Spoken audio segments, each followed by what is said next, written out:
حضور، انسان کے سوچنے سمجھنے کی صلاحیت کا تعلق انسان کے دماغ کے ساتھ ہے. جی صحیح راستہ اختیار کرنا، نیکی یا بدی کو اختیار کرنا. لیکن قرآن کریم اور احادیث میں دل کا ذکر ہے کہ کلام الہی دل پہ نازل ہوتا ہے.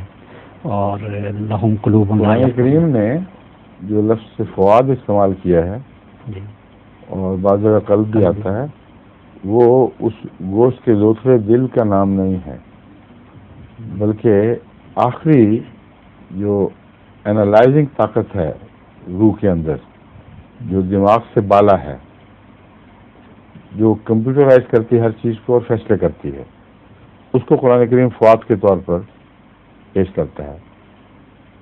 چنانچہ جہاں خلاصہ نکالا ہے انسان کے جوابدہ ہونے کا، وہاں بصر، سمع اور فؤاد کل ذالک عنہ مسئولہ کان عنہ مسئولہ. تو وہ فؤاد کیا چیز ہے؟ وہ یہ دل نہیں ہے جس کو گوشت کا دوسرا آپ سمجھتے ہیں. ایک اس کا یہ جواب ہے کہ فؤاد کا استعمال قرآن کریم میں لازماً آخری کانشیسنس کی شکل میں ملتا ہے. فؤاد کا لفظ آخری کانشیسنس کو ظاہر کرنے کے لیے ملتا ہے، جس کو ہم انا کہتے ہیں. وہ سوچ کی طاقت جو دماغ کو بطور کمپیوٹر استعمال کرتی ہے، اور یہ فؤاد کا معنی ہے.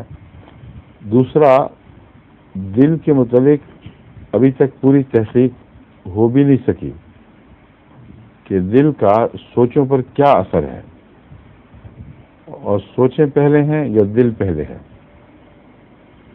اس لیے یہ خیال کر لینا کہ دل محض ایک گوشت کا لوتھڑا ہے جو پمپنگ کے لیے استعمال ہوتا ہے، یہ پوری طرح درست نہیں.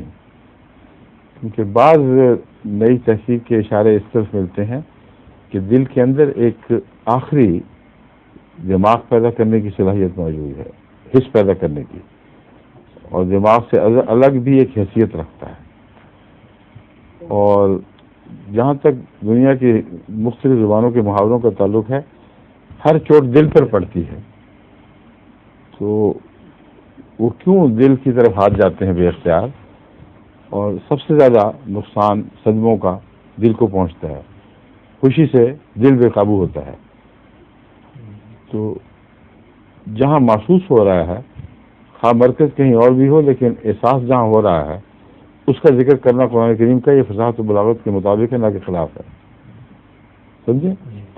لیکن یہ بھی ابھی تک فیصلہ نہیں ہوا کہ آیا اوریجنلی دل میں زیادہ مرکزیت، دماغی مرکزیت ہے یا دماغ میں ہے. مثلا ایک کیس ایسا ہے جس میں ہم فیصلہ کرنے میں مشکل محسوس کرتے ہیں. جب دماغی پلسز جو دل کو دھڑکنے کا حکم دیتی ہیں، اس کو کنٹرول کرتے ہیں، وہ دماغ سے آتی ہیں. وہ پلسز یعنی نبضیں پہلے وہ بجلی کی ایک خاص وولٹیج کے اوپر مسلسل دماغ سے دل کی طرف آتی ہیں، اور ہر ضرب جو دل پہ پڑتی ہے اس پہ وہ دھڑکتا ہے. اور ایک لمحہ کے لیے بھی اس میں توقف ہو تو مر سکتا ہے انسان. لیکن وہ لوگ جن کا دل براہ راست اس کا ڈیمیج نہ ہوا ہو، مگر نبضوں میں فرق پڑ جائے اور دماغ کا اور دل کا رابطہ ٹوٹ جائے، اگر محض دماغی ہے تو دل کو فوراً ختم ہو جانا چاہیے. اس صورت میں بھی اور اس صورت میں بھی جبکہ دل کو تھرمبوسس وغیرہ کی وجہ سے، انفیکشن کی وجہ سے نقصان پہنچ چکا ہو اور وہ دھڑکنوں کو اپنے قائم نہ رکھ سکتا ہو، دل کے اندر ایک آزاد مرکز پیدا ہوتا ہے، اور وہ مرکز ٹیک اوور کر لیتا ہے، اور دماغ سے رابطہ کٹنے کے باوجود دل اپنی دھڑکنوں کو خود برقرار کر رہا ہوتا ہے. تو دل میں دماغ کی وہ آخری صورت کی صلاحیت موجود ہے جو دماغ سے کٹنے کے باوجود اس کو ایک آزاد حیثیت دیتی ہے، وہ صلاحیت جس کے نتیجے میں دماغ کا کام دل لے رہا ہوتا ہے. تو وہ جو باریک اس کے حسیات کے ریشے ہیں، ان کے متعلق ابھی پوری تحقیق نہیں ہوئی، مگر بعض لوگ اب ریسرچ کر رہے ہیں تو ان میں سے ایک سے میری گفتگو ہوئی تھی. اس نے کہا کہ ہم اب یہ بات معلوم کر چکے ہیں کہ دل کے اندر حسیات کے ایسے باریک ریشے ہیں جن کی مزید تحقیق ضروری ہے کہ کیسے کام کرتے ہیں, کیا کرتے ہیں, آزاد ہیں یا غلام ہیں دماغ کے. تو یہ مضمون ابھی کھلا ہے تحقیق کے لیے. تو جہاں تک پہلے جوابات ہیں وہ عامت الناس کے لیے بہت کافی ہیں, اس زمانے کے لیے بھی بہت کافی تھے جب قرآن نازل ہو رہا تھا, کیونکہ اگر ہر چیز دل پر پڑتی ہی محسوس ہوتی تھی اور قرآن کہتا ہے کہ نہیں, تو جو سننے والے ہیں وہ وہاں یہ غلطی نکالتے. اور آج تک یہی ہوتا ہے, دنیا کی ہر زبان کا یہی حوالہ, صرف عربی کی بات نہیں.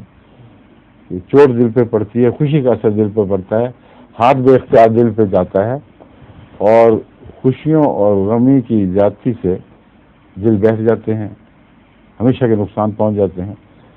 تو اگر وہ سینٹر سے دماغ میں ہے اور دل بے تعلق ہے اس جذباتی احساسات کے مرکز سے, وہ یہ بات ہو ہی نہیں سکتی. اس لیے خاص دماغ سے آغاز ہو, دل اس کا مظہر بنتا ہے. اور اگر دل مظہر بنتا ہے تو قرآن کریم کا یہ کہنا کہ دل یہ فیصلے کرتا ہے بالکل درست ہے. پھر دل سے مراد جذباتیت کی جو ایک انفرادی حیثیت ہے انسانی سوچ بچار کے اندر, اس کا بھی نمائندہ, اس کا ایک مظہر دل کہلاتا ہے سب دنیا میں.